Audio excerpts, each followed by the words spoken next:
Do you expect me to talk? No, Mr. Blaney, I expect you to get gold, and tell everyone else how to do it as well. Welcome to another time trial. We're in Aston Martin DB5 at Goodwood circuit. Obviously, I've got it in Goodwood green because that's the law. So let's have a little look at how to drive this one. As you guys know, I love road cars on these really slidey tyres. This one is a good one. Currently sitting 25th in the world, so let's show you how that happens.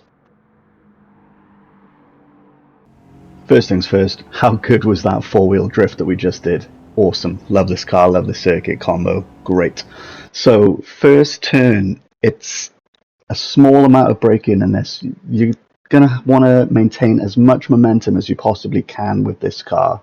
And that's what Goodwood is all about, is just keeping that momentum going. Don't scrub too much speed. So, it's just a little tap of the brakes, coast, and then on the throttle as early as you can.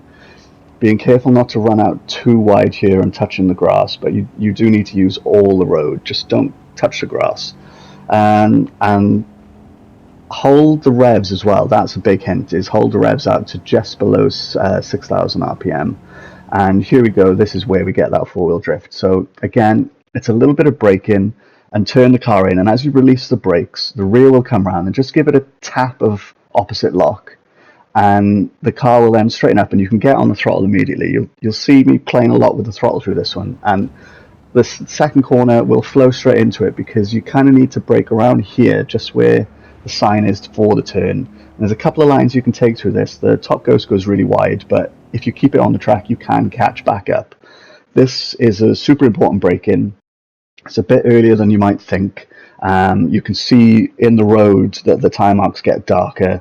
That's where you need to start braking for this one, because you want to get early on the throttle, because there's a very long straight, as you can see on the track map in the top right.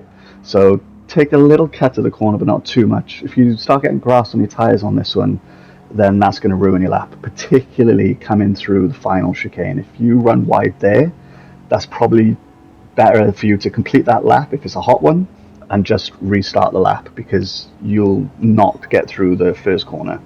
I braked a little earlier here than I normally would. I tend to use this service road on the left as my marker.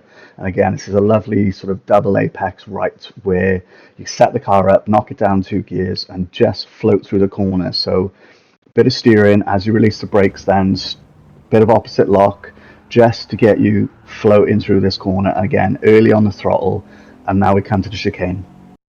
I can't really help you. It's almost like a lottery how I get through this one.